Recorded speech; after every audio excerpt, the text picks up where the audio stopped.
감수성이 예민한 청소년들 가운데 책을 읽고 책의 영향을 받아서 스스로 생명을 끊는 그런 일들이 가끔씩 발생합니다. 그런데 각 나라별로 그 영향을 미치는 책들이 다 다르다고 합니다.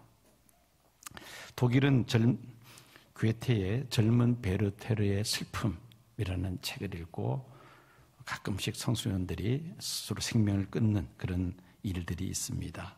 영국은 셰익스피어가 쓴 로미오과 줄리엣, 또 햄릿 이런 소설을 읽고는 또 스스로 생명을 끊는 청소년들이 있다고 합니다.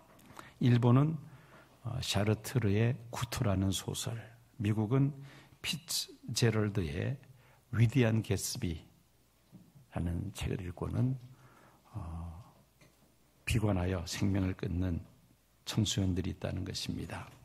한국에도 이렇게 책을 읽고 비관해서 스스로 생명을 끊는 청소년들이 가끔씩 생긴다고 하는데, 한국 청소년들은 어떤 책을 읽고 비관해서 이런 일들이 일어날까요?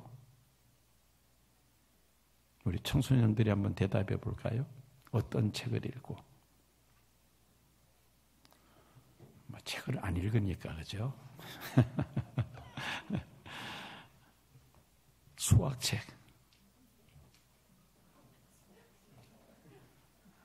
조금 감을 잡는 분이 있고, 도대체 무슨 설교를 하려고 저 말을 하는가 아직 전혀 감을 못 잡는 분도 계시는 것 같습니다. 영어책. 우리 학생들은 다 모범적이어서 절대 비관하지 않습니다만은, 수포자가 뭡니까? 수학을 포기한 학생들, 수학책만 보면 절망을 합니다. 그래서 견디다 못해 생명을 끊으려고 하는 학생들이 있다는 겁니다. 자, 수포자, 또 영포자, 영어를 포기한 사람들, 학생들. 자, 우리는 어떤 일이 있어도 포기할 수 없죠. 포기해서도 안 됩니다. 그래서 오늘 청소년 주일을 맞이해서 성공하는 신앙생활의 4가지 원리라는 제목으로 말씀을 전하고자 합니다. 이것은 비단 우리 청소년들뿐만 아니라 장년들도 마찬가지죠. 우리가 신앙생활에 성공하려면 이 4가지가 반드시 있어야 합니다. 첫째는 목표가 분명해야만 합니다.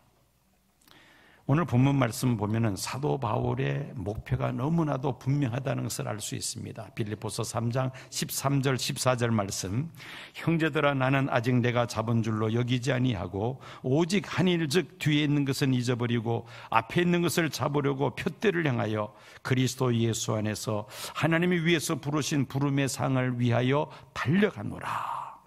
푯대를 향하여 달려가노라. 얼마나 분명합니까? 바울에게는 분명한 목표가 있었습니다. 그 분명한 목표란 그리스도 예수 안에서 하나님 위에서 부르신 부름의 상이었습니다. 사도 바울에게 있어서 하늘에서 부르신 부름의 상이라는 것은 무엇이냐? 예수 그리스도의 복음을 이방인에게 전하는 겁니다. 땅끝까지 전파하는 것. 이것이 사도 바울의 분명한 목표였다는 말씀입니다.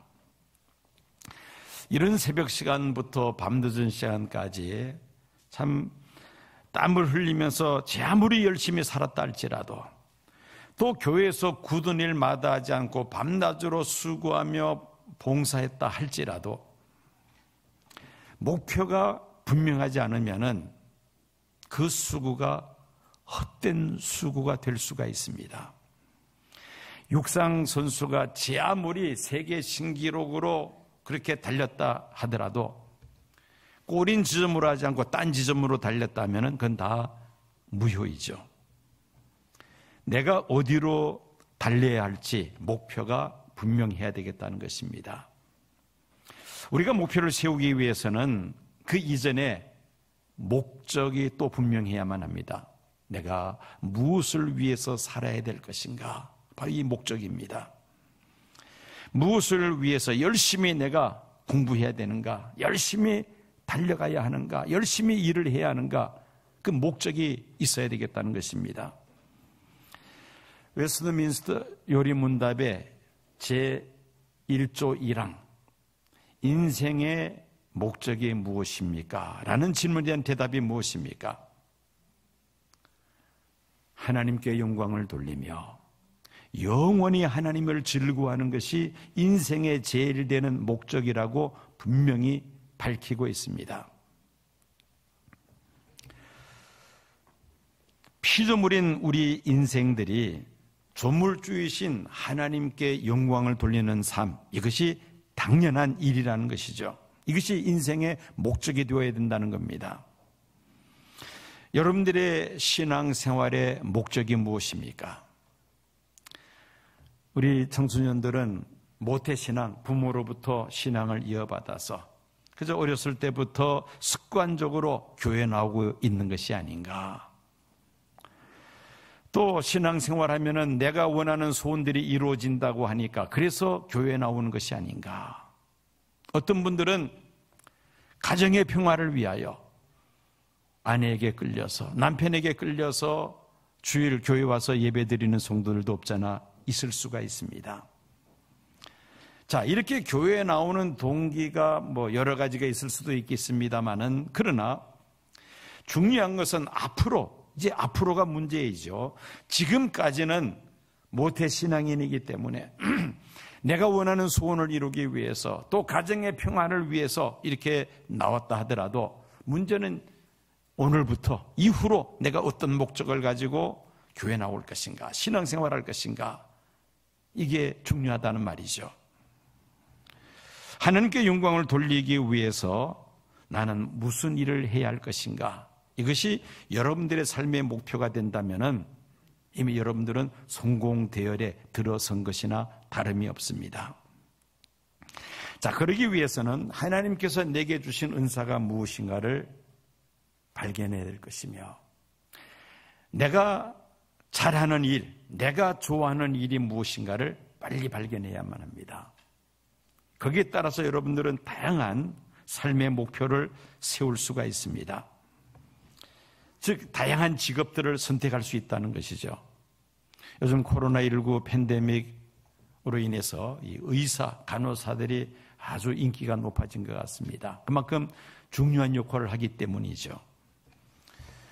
또 나는 엔지니어가 되겠다. 기계를 만지는 엔지니어.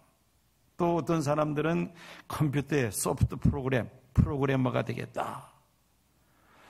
나는 다른 사람을 위해서 봉사하는 NGO 같은 단체나 또 사회복지사로서 나는 봉사하는 일을 하고 싶다. 나는 학교 교사로서 가르치는 일을 하고 싶다. 나는 나라를 지키는 군인, 또 경찰, 또 국가를 위한 공무원의 일을 내가 하겠다. 나름대로 여러분들이 선택할 수가 있습니다. 또 판사나 검사나 변호사 같은 이런 직업을 선택할 수도 있고요. 또 정치인이나 언론인 이런 또 직업을 선택할 수가 있습니다. 나는 복음 전하는 일을 하고 싶다. 이런 사람들은 또 목사나 전도사, 선교사가 될 수가 있습니다. 어쨌든 하나님의 영광을 위하여 내가 할 수 있는 가장 좋은 일은 무엇일까를 찾는 것이죠. 이게 바로 여러분들의 목표가 될 것입니다. 자, 이렇게 이제 목표를 세움으로 성공적인 신앙생활의 첫 발걸음을 디뎠습니다. 그다음에 두 번째 단계는 목표를 세웠으면 그 목표에 집중할 수 있어야만 합니다. 제한된 시간과 물자를 가지고 효과를 극대화시키기 위해서는 세운 목표에 집중할 수 있어야 합니다. 여기저기 문어발처럼 일을 벌려놓으면 어느 것 하나 제대로 우리가 감당하지 못할 때도 있습니다. 신앙생활에 방해가 되는 것이 있다면 과감하게 우리가 절제하고 제한하는 것이 필요합니다. 학생들이 공부함에 있어서 지능지수, 즉 이 머리가 좋아야 되겠죠. 체력도 또 중요합니다. 뿐만 아니라 학습 환경도 또 좋아야 되겠죠. 여러 가지 좋은 환경 속에서 공부할 수 있다면 얼마나 좋겠습니까? 그런데 이런 여러 가지 요소들 물론 필요합니다만은 그 중에서 가장 중요한 것은 집중력입니다. 얼마나 학업에 집중하는가. 제 아무리 체력도 좋고 지능지수도 IQ도 좋고 또 좋은 선생님 있고 학수 좋은 교재도 있고 모든 환경이 다 갖추었다 할지라도 학생이 학업에 집중하지 못하고 책상에 앉아서 딴 생각하고 앉아 있으면은 절대 그 사람은 성적이 올라갈 수가 없습니다. 공부할 때 놀 생각하고 놀고 있는데 숙제 걱정하고 있고 이러면은 이것저것 다 되는 것이 없죠. 짧은 시간에 책상에 앉아 있어도 학업에 집중하는 이런 학생들은 실력이 반드시 향상이 되게 되어 있습니다. 저는 초등학교 때 그 학교 과학 시간에 볼록 렌즈를 가지고 햇빛을 받아서 검은색 종이를 태우는 실험을 했던 게 지금도 생생합니다. 선생님이 볼록 렌즈 다 가지고 오고 색종이 다 가져오라 그래서 이제 과학 시간에 그걸 놓고 실험을 합니다. 양지 바른 곳에서 그 볼록 렌즈를 태양빛을 받아서 검은색 종이에 비치게 하는데 그 빛이 한 곳에 한 점에 모일 수 있도록 거리를 조정을 합니다. 딱 이렇게 조정이 되면은 잠시 후에 그 지점에서 뭐가 올라와요? 연기가 모락모락 올라옵니다. 우리 집사님도 해보셨는가 봐요. 연기가 모락모락 올라. 조금 더 있으면 그 자리가 타기 시작합니다. 놀랍죠? 그냥 일반적으로 햇빛을 받아가지고는 절대 그런 일이 생기지 않습니다. 그런데 그 렌즈 사이즈만큼 빛이 한 지점에 집중이 되면은 검은색 종이에서 불이 붙는다는 겁니다. 열이 한 곳에 집중이 되니까 그런 현상이 생깁니다. 여러분, 사자가 사냥할 때에 제 아무리 들판에 많은 짐승들이 있어도 사자가 노리는 타겟은 딱 한 마리입니다. 열심히 살피고 관찰하다가 타겟을 딱 정하면은 그때 쏜살같이 달려가죠. 다른 짐승들은 아예 쳐다보지도 않습니다. 그 짐승이 도망가다가 쓰러질 때까지 쫓아갑니다. 결국 낚아채고 말죠. 이것이 바로 사냥에서의 성공의 비결입니다. 2마리 토끼를 쫓다가는 2마리 다 놓쳐버리고 맙니다. 욕심이 있더라도 한 곳에만 집중해야 된다는 겁니다. 우물을 잘 파는 사람이 있었어요. 다른 사람은 우물을 파는데 실패를 많이 하는데 이 사람은 팠다 하면 물이 나오는 겁니다. 어떻게 해서 이 사람은 파기만 파면 물이 나오는가? 사람들이 질문합니다. 이 사람의 대답은 이렇습니다. 일단 물이 잘 나올 만한 곳을 선택하는 것이 중요하다는 것입니다. 저 지점에 반드시 물이 올라올 것이다. 판단이 되면은 그다음에 거기에 이제 우물을 파기 시작하는데 언제까지 파느냐? 물이 나올 때까지 판다는 겁니다. 뭐 파고 들어가다가 안반이 나올 수도 있죠. 그러면 안반도 뚫고 내려갑니다. 그러면 그 밑에서 무엇이 나올까요? 안반수가 나오겠죠. 자, 이렇게 물이 나올 때까지 파 내려가는 그것이 성공 비결이라는 것입니다. 즉 집중이라는 것이죠. 내가 이렇게 하면은 분명히 가능하다고 어떤 목표를 세웠으면은 그 다음에는 그 목표에 우리가 집중해야 되겠다는 것입니다. 자, 이렇게 우리가 신앙생활의 성공 비결, 첫째는 하나님의 영광을 위하여 내가 어떤 목표를 세울 것인가, 어떤 직업을 가질 것인가, 내가 어떤 일을 할 것인가 목표를 세우고 그 다음에 그 목표에 온 힘을 기울이는 집중이 있어야 되겠다는 것입니다. 그 다음에 세 번째 들어가기 전에 우리 청소년들, 중고등학생들에게 묻습니다.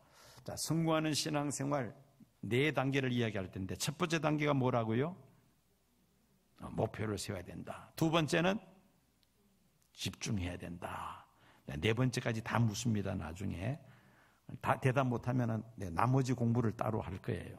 교육관에 데리고 가서 잘 들으시기 바랍니다. 자, 세 번째는 열정이 있어야만 합니다. 여러분, 신앙생활에 있어서도 열정이 없으면 형식적인 신앙생활이 됩니다. 뜨뜻미지근한 그런 신앙인이 된다는 것이죠.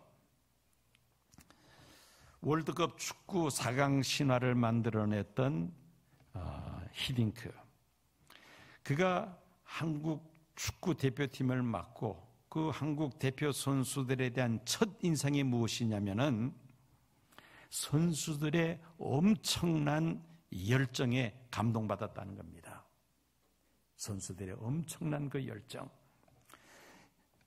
유럽 선수들은 프로라는 의식이 있을 뿐 국가 대표 선수로서의 사명감은 떨어진다는 겁니다. 개인기는 유럽 프로 선수에 훨씬 못 미치지만은, 그러나 한국 축구 대표 선수들, 그 당시에 대표 선수들은 이기겠다는 그 열정 하나만은 얘는 유럽 프로 선수보다 더 앞서간다는 겁니다. 그걸 보고 훈련을 시킨 결과 월드컵 4강에 오르는 그런 신화를 달성할 수 있었습니다. 열정이 그렇게 중요하다는 말입니다. 기업가들의 50%는 대학에서의 평균 점수가 C학점이고 미국 대통령의 75%는 학교에서 중하위권이었으며 억만장자의 50%는 대학을 다니지 못했거나 대학을 중퇴한 사람들이라고 합니다. 그 대표적인 사람들이 마이크로소프트의 빌 게이츠, 중퇴했죠. 또 애플의 스티븐 잡스 역시 학교 다니다 중퇴했습니다. 자, 제가 이 말하니까 우리 학생들의 표정이 훨씬 밝아졌어요. 네. 학교에서 공부 잘한다고 반드시 성공하는 것은 아니다. 아마 그런 측면에서 우리 학생들이 아마 이해를 하는 것 같습니다. 맞습니다. 맞습니다. 아무리 학교에서 공부를 잘해도 사회에 나가서 자기 맡은 일에 열정이 없으면은 그 사람은 성공할 수가 없어요. 학교 성적은 뭐 중간쯤 했다 할지라도 사회에 나가서 열정을 가진 사람들은 반드시 그 분야에서 일어선다는 겁니다. 대문호 괴테는 천재는 계속해서 열정적인 자에게 붙은 별명이라고 했습니다. 천재란 뭐 특별한 사람이 아니다. 열정을 가지고 계속해서 열정을 가지고 일하는 사람, 이런 사람이 바로 천재라는 것입니다. 제너럴 일렉트릭스, 다 망해가는 회사를 다시 일으켜 세운 젤 웩치라는 유명한 CEO가 있었죠. 이 사람들은 회사에서 팀장급 이상의 사람들을 평가할 때 항상 주시하는 것이 그 사람이 가지고 있는 열정이었다고 합니다. 사람마다 기질과 또 특성이 다 다르기 때문에 어떤 획일적인 그런 평가는 할 수 없다는 겁니다. 그러나 어느 분야든 간에 간부가 되기 위해서는, 중간 지도자가 되기 위해서는 열정이 반드시 있어야 된다는 것입니다. 아무리 작은 일을 맡겨도 그 일에 자신의 모든 것을 쏟아붓고 일하기 때문에 반드시 그 일은 성공한다는 것이죠. 열정 있는 사람은 모르면 배우면 되고, 또 없으면은 갖다 끌어다 갖다 채워 넣으면 되고, 안 되는 일은 노력해서 되게 하면 된다는 것입니다. 그러나 열정이 없는 사람은 있는 것마저도 다 묻어버리고 만다는 것입니다. 마치 한 달란트 받은 종처럼. 그래서 열정이 매우 중요하다는 말이죠.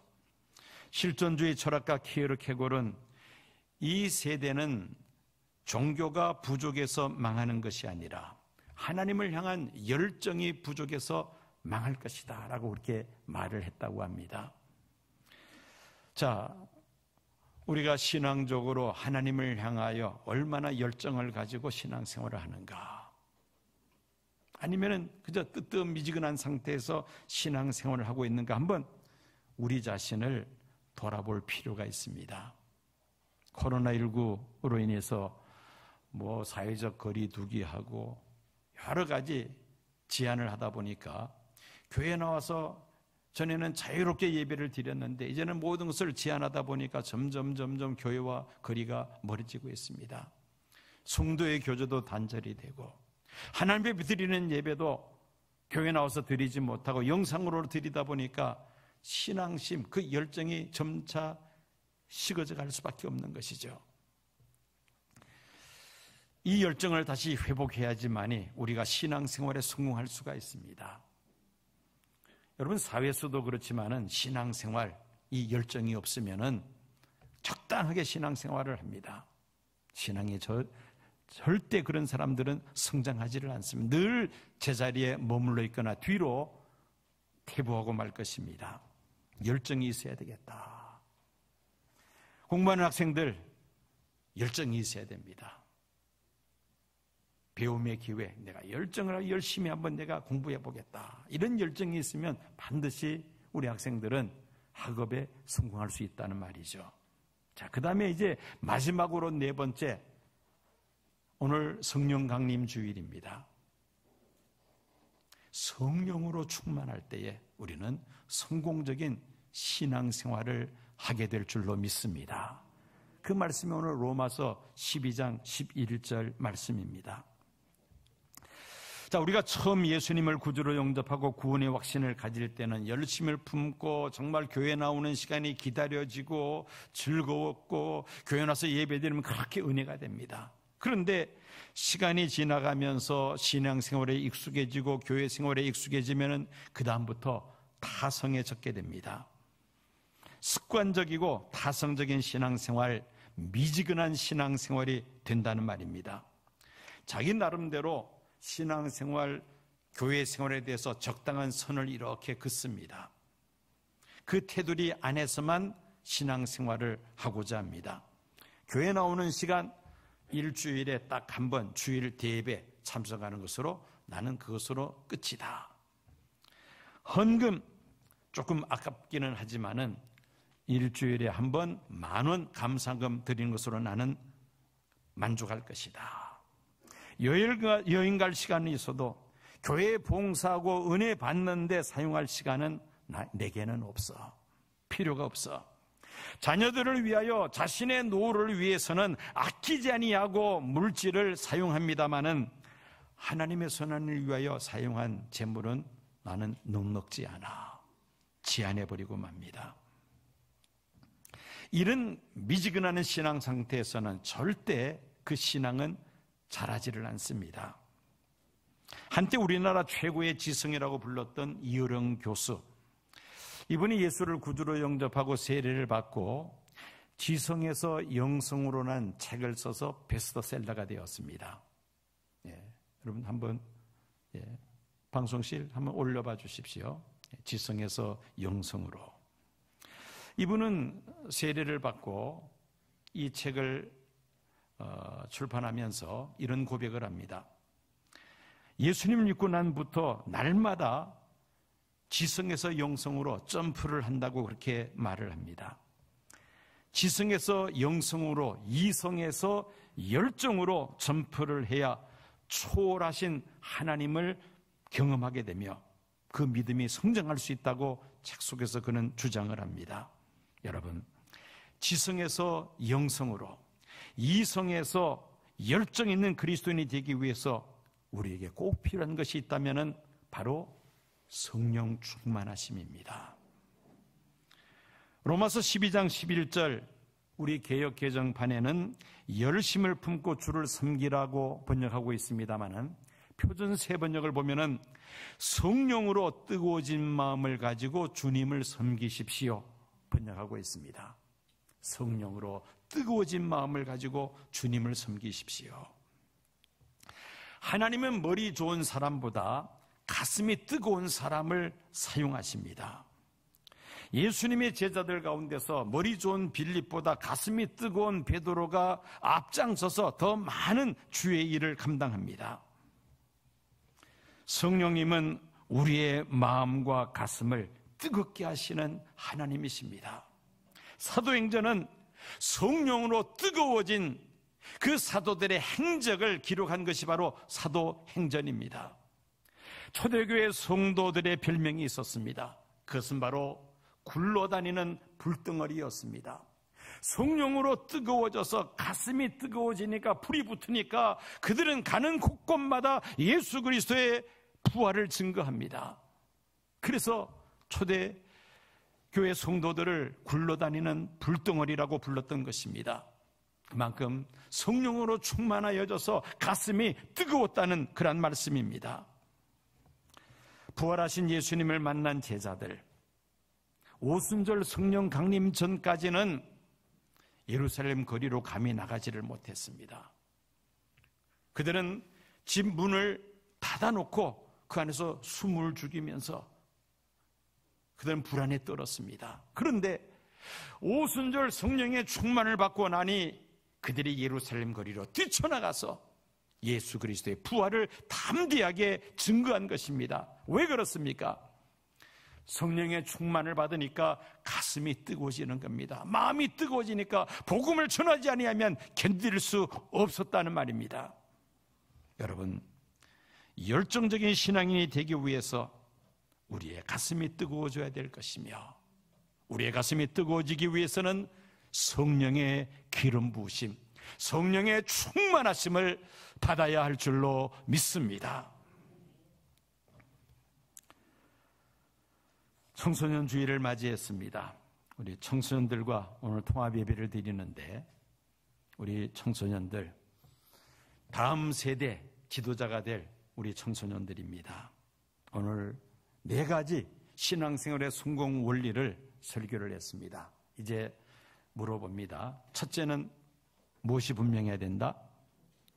목표가 분명해야 된다. 두 번째, 무엇을 해야 한다? 집중해야 한다. 세 번째는 무엇을 가져야 한다?